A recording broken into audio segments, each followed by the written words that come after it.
you have to get the product or the technology into the hands of as many clinicians as possible in the most convenient way you can think of. Because, as everyone knows, there is just not enough time for everyone to do everything. And if you want people to use your thing, you just need to get it to them in a very, very convenient way.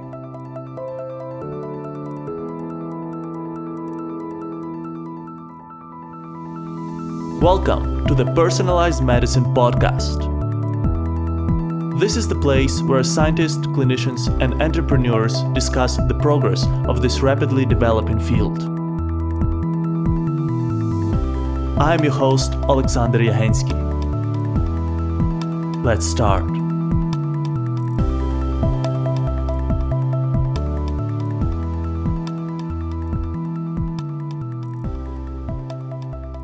Three, two, one, and we are live. Welcome to the next episode of the Personalized Medicine Podcast. In today's episode, we will cover a very important, and at the same time, very underappreciated medical condition. We will be talking about sepsis and how it can be addressed with precision medicine. It is my pleasure to introduce to you Dr. Philipp Stevens, the co-founder and CEO of Noscendo, a German company that develops highly sensitive methods to detect pathogens using DNA sequencing approaches.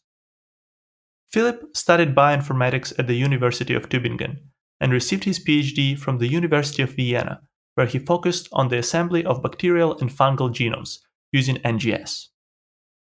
After his PhD, Philipp spent a year at Fraunhofer Institute for Interfacial Engineering and Biotechnology as a research scientist.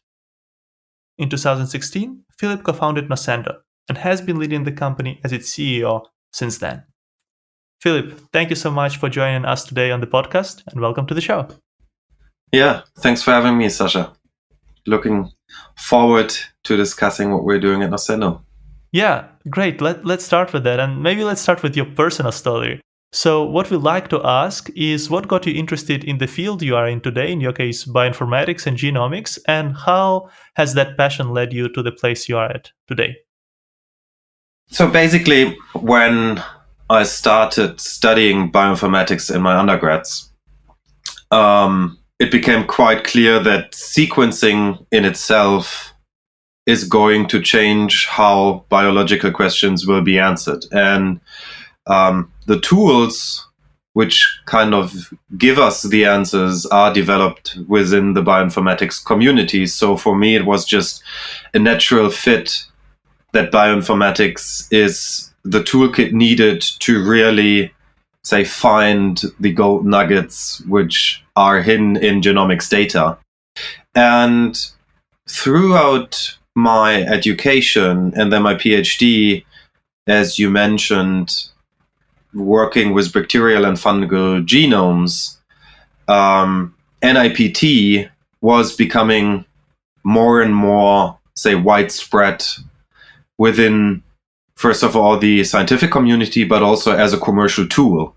And the idea of having non-invasive tests based on sequencing is basically what motivated me and also my co-founders then to tackle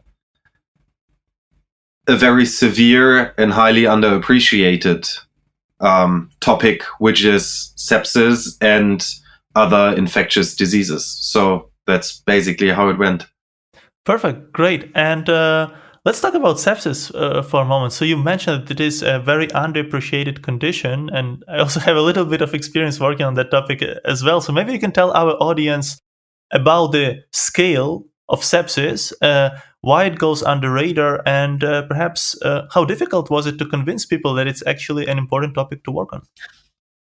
Yeah, with sepsis, or as many laymen would call it, blood poisoning, the problem is that it is not a disease in itself, but rather a syndrome, which then presents itself with certain characteristics like fever, like faster breathing, etc., etc. So it's really hard to detect from a clinical standpoint.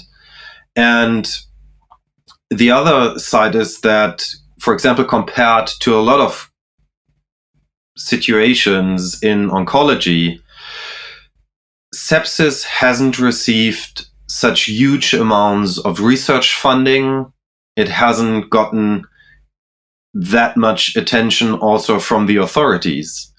And thus, the sepsis community, whether it is in the clinical space or in the biotech space, is a rather small one. And for a very long time, there was no real technological breakthrough which paved the way to kind of redo the whole sepsis diagnostic challenge again. And a lot of people tried a lot of things, and they've done tremendous groundwork, and they've pushed boundaries basically on every aspect. Like, for example, in England with the Wellcome Sepsis Trust, in the States with all the awareness programs going on. But even though people just didn't know what sepsis is, and therefore a lot of clinical engagement was basically focused also on patients which should be educated to just ask their physicians, could it be sepsis? And the problem then is, even though you may then know that it is sepsis or that it could be sepsis, there weren't any tools to really tackle the problem in the first place. Because sepsis as a syndromic disease is just the overreaction to a systemic infection. And if you don't get a grasp on the infection, you're still not going to get a grip on sepsis itself. And this kind of problem, that it is, first of all, a very complex disease, that it has an impact on millions of lives every year, is what it makes so hard. Yeah, understand. And can you tell our audience a little bit more about how sepsis is currently diagnosed typically in the hospital, and then maybe what are the advantages of the approaches that you are using with NGS? Yeah, so typically, if a patient is presenting to the hospital or as an inpatient within the hospital with fever, with a faster breathing rate, with certain other characteristics, he or she is immediately prescribed a first round of antibiotics, and a blood culture is drawn. And blood culture is still the standard of care diagnostic tool around the world to detect bacteria and fungi in the case of a suspected bloodstream infection, meaning sepsis. The problem is that giving antibiotics and using culture techniques is not working really well, because antibiotics inhibit growth of bacteria, and antimycotics inhibit growth of fungi. And in a culture, you want exactly this, the growth of bacteria and fungi. So meaning fast treatment is kind of neglecting the efficiency, so to speak, of culture. And this is basically known to every clinician, every microbiologist, etc. And that's also why a lot of companies focused on PCR, because they said, if we're just going to use DNA to detect the microbe, we get rid of the fact that a fast treatment affects our diagnostic performance. But then over the time, what became apparent is that PCR in its nature is not sensitive enough to detect those microbes, because you don't know what kind of DNA stretches are available in your sample. You don't know how much of the material is in your sample. And then when we thought about it, we said, we need to obviously use NGS, because everyone I was already working with NGS, but we also have to kind of find a new entry point. And looking at liquid biopsy in the oncology space and NIPT, the idea which came up in Kai Sohn's lab, who is also one of the co-founders of Noscendo, was, cell-free DNA should be able to provide the information what kind of bug is messing with the patient in case of a systemic infection. So and then what we basically did is just whole genome shotgun sequencing of cell-free DNA. And as it turns out, it works pretty well. And especially in septic patients, there is 99 point whatever percent of human DNA floating around in your bloodstream, but there is a tiny fraction of microbial cell-free DNA.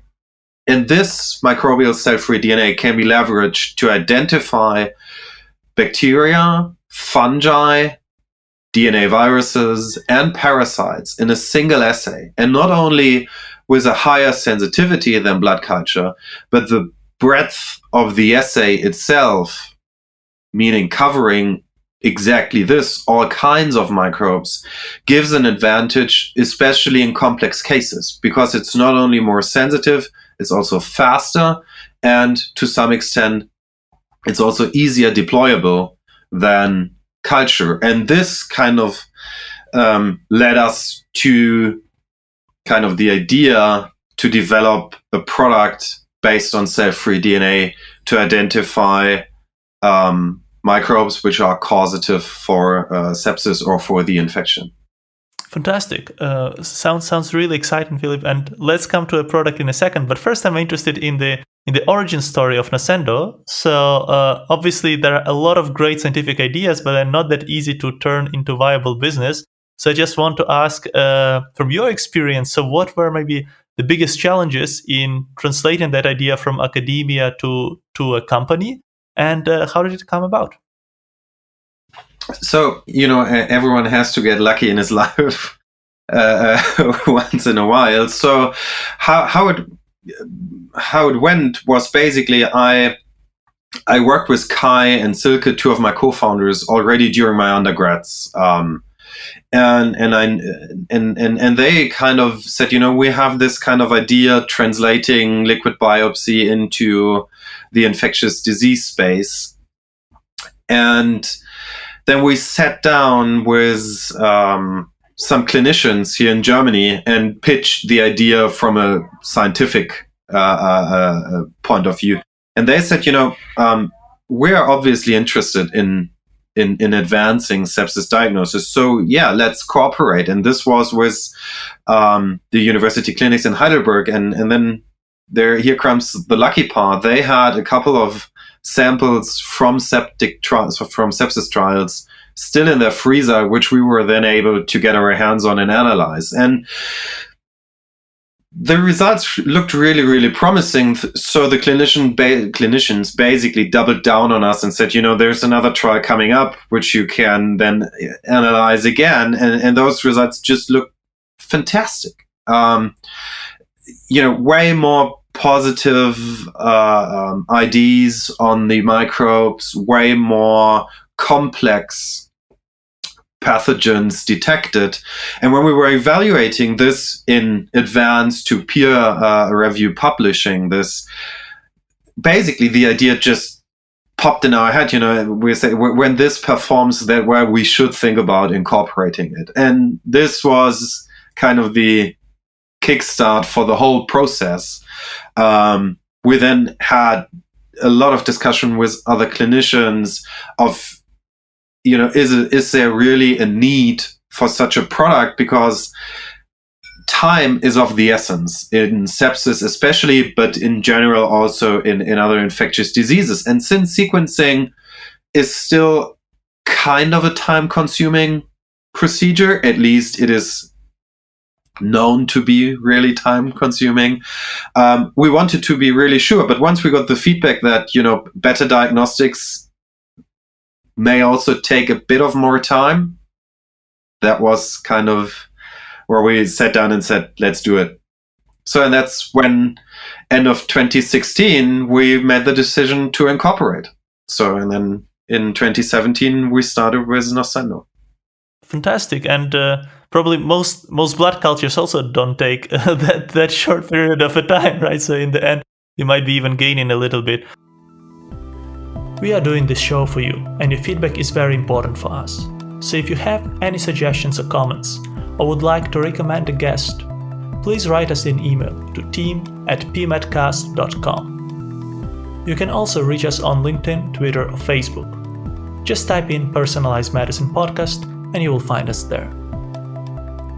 To catch our next episode, subscribe to our podcast on your favorite podcasting platform. Please rate us there and leave a comment.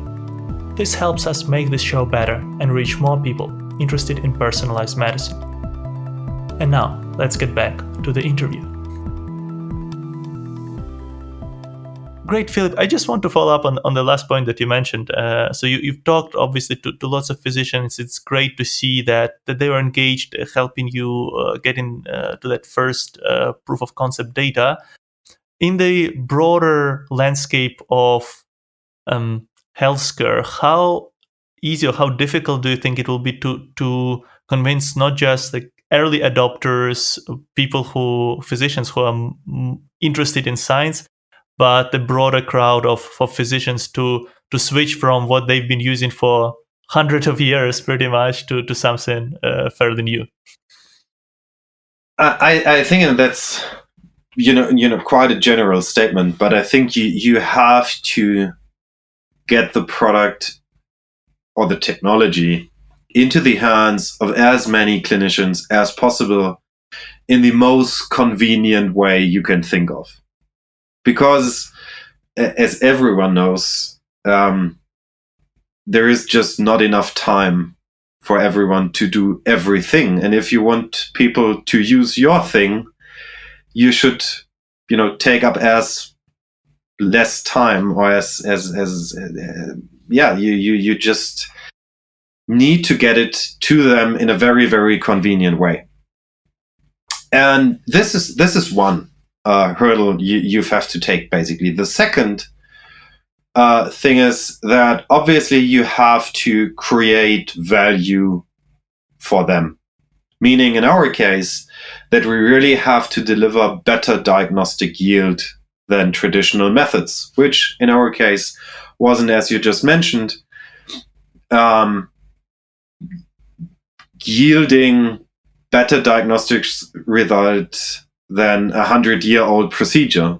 So there is room for improvement on this side. And once you've got this down, the next step, and that's a very, very hard one, is not only to convince clinicians, but more or less to convince all the other stakeholders in the health ecosystem. And far and foremost, health insurances. And since we're based in Germany, obviously the goal in our home country would be to convince public health insurances, which cover 80 to 90% of the whole German population.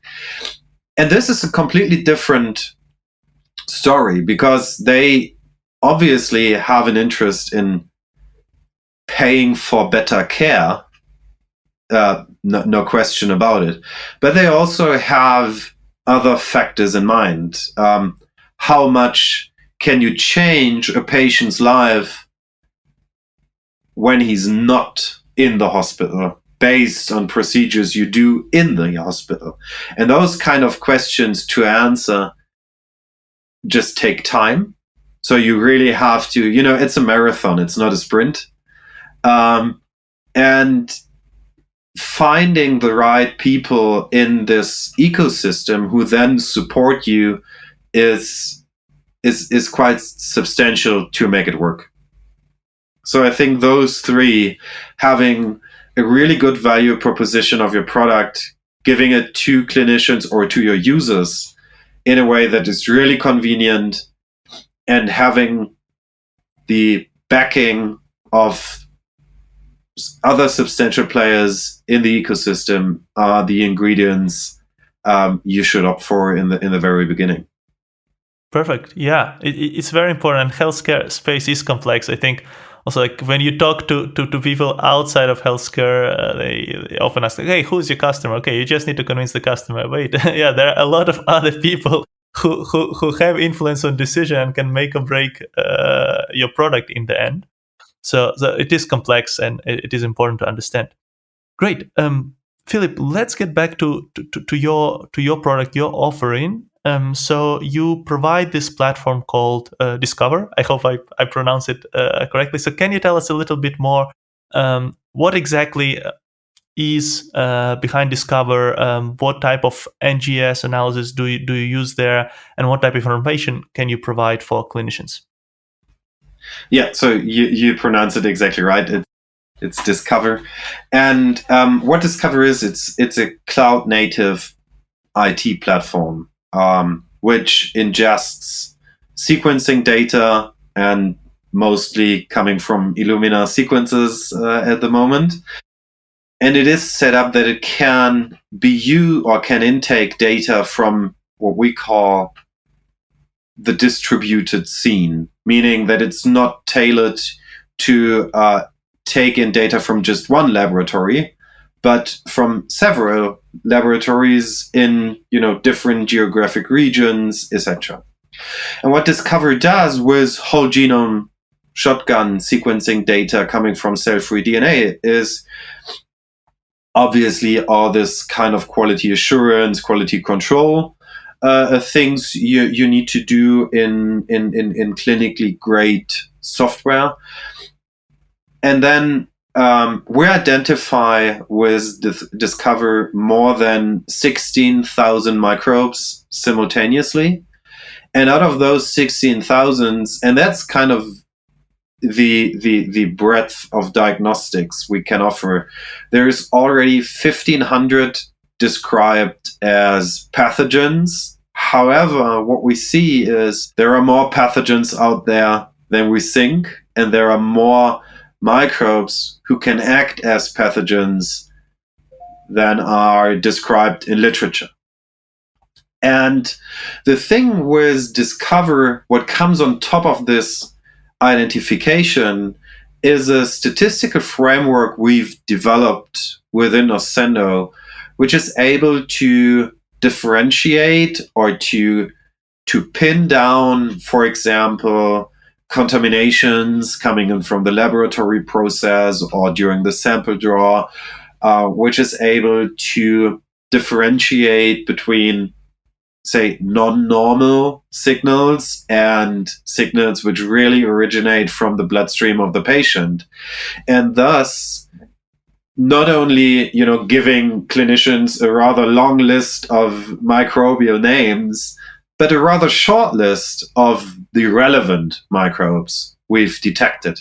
And as it turns out, the software is really, really good in it. There will be an interventional trial coming up, which is funded by a federal committee here in Germany to evaluate also how much impact can diagnostics have on the post-hospital setting.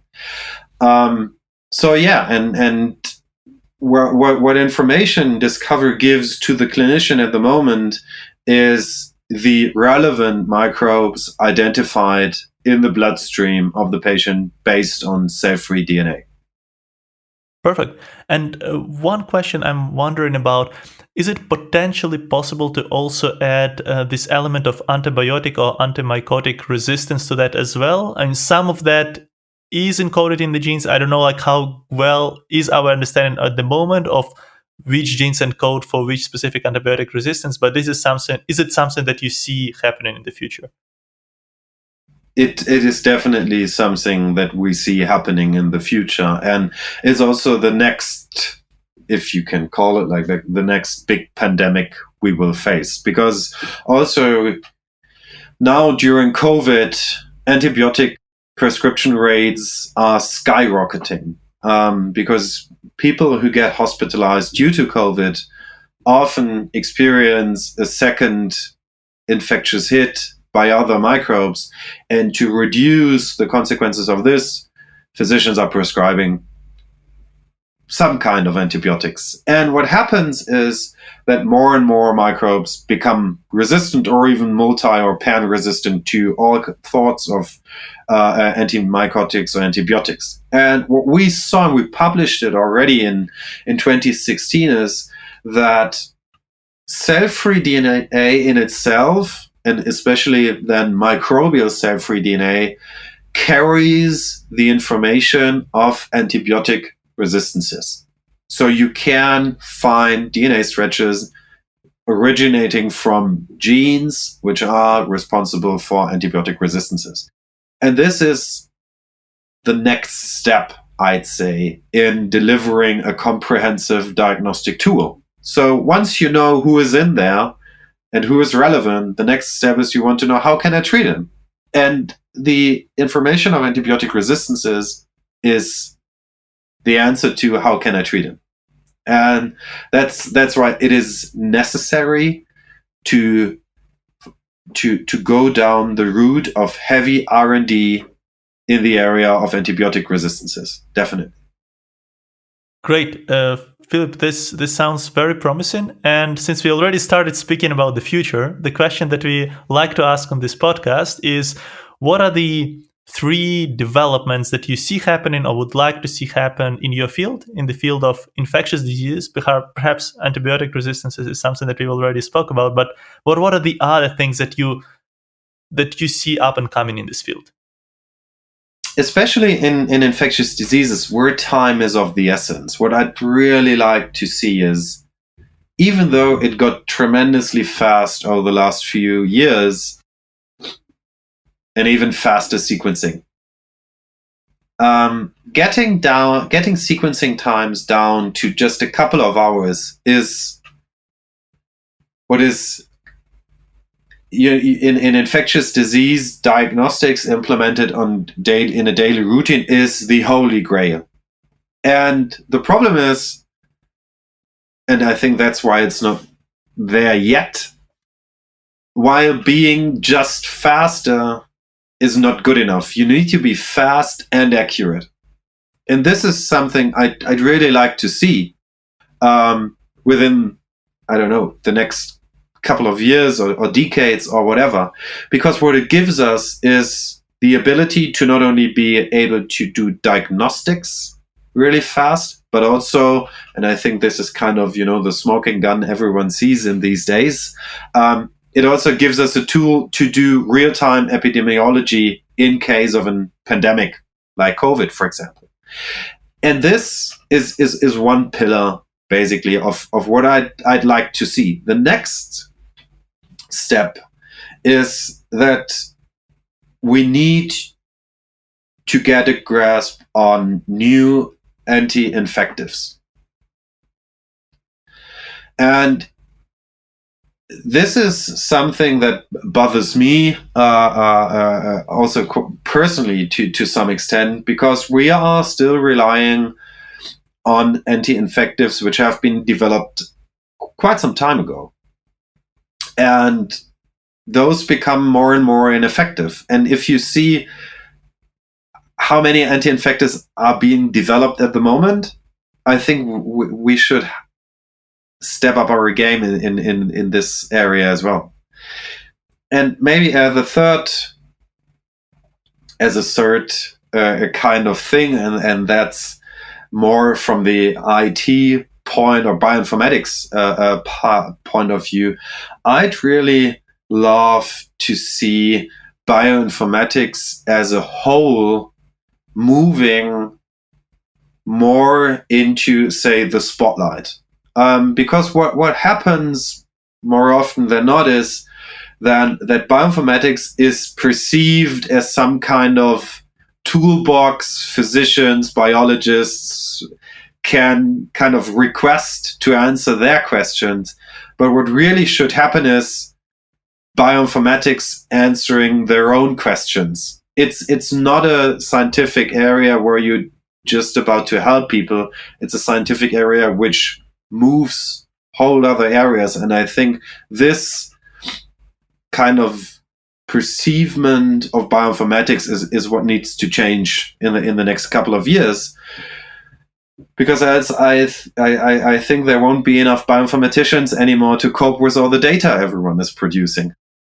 That last point got me thinking. I actually never thought about bioinformatics in this way, so I was rather in those group of ignorant scientists who thought of bioinformatics more of a tool. But this is a very, very important change of perspective. So thanks, Philip, for sharing that.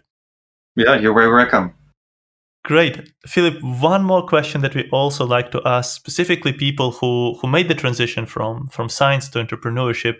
What one advice would you like to give to young scientists, young PhD students, or postdocs who are thinking about starting the company based on their PhD or postdoc research? So I guess the one advice is, be resilient. You really have to think about this as a marathon and not a sprint in all sorts of ways. And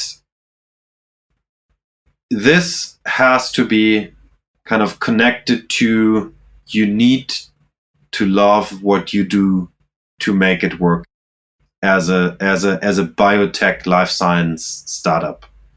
You really need to love what you do. And I think if this doesn't apply to what you do, then give it a second thought.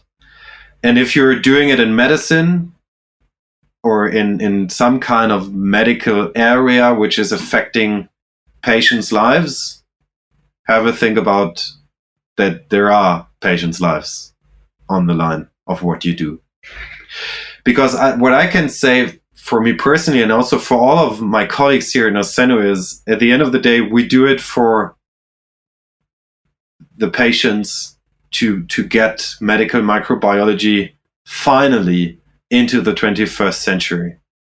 And this is the motivation. So it's patients first. And this kind of thinking is, from my perspective, needed to transition from a scientific to a commercial kind of approach. Love it. Yeah, I think it's very important to remember about those patients and not just focus on science, as you pointed out. I think as scientists, we like to solve complex problems, but we might sometimes lose the sight of a bigger picture, which ultimately matters in the grand scheme of things. So thanks a lot for sharing this, Philip. Before I let you go, one last question. Where can our audience find you online in case they would like to reach out? So yeah, they can reach me. Everyone can reach me basically through the website, Twitter, and I'm on LinkedIn. And feel free to contact me. Happy to have a chat. Perfect. Philip, thanks so much. I really love this conversation. Thanks a lot for bringing this very important topic on the show. As you said, often neglected, but affecting so many people. We don't really have a good solution. So thanks a lot for all that you and your team are doing, and we'll definitely stay in touch. Yeah, perfect. Thanks a lot. Thanks for having me. And yeah, let's bring medical microbiology into the 21st century. Great. Let's do it. Thank you so much for being with us today on the Personalized Medicine podcast. If you like this show and know someone who would enjoy it too, please share this podcast with them. And don't miss the next episode yourself. Subscribe to our podcast on your favorite podcasting app. Please rate us there and leave a comment. That helps us to grow and deliver best experience to you. To access the show notes for this episode, visit our website, pmedcast.com. It's pmedcast.com. Our show notes include guest bios, links to their most notable work, and recommendations for additional reads on the topic of the episode. And if you have any feedback or would like to suggest a guest, write us an email to team@pmedcast.com or reach out on LinkedIn, Twitter, or Facebook. Thank you very much, have a great day, and until next time.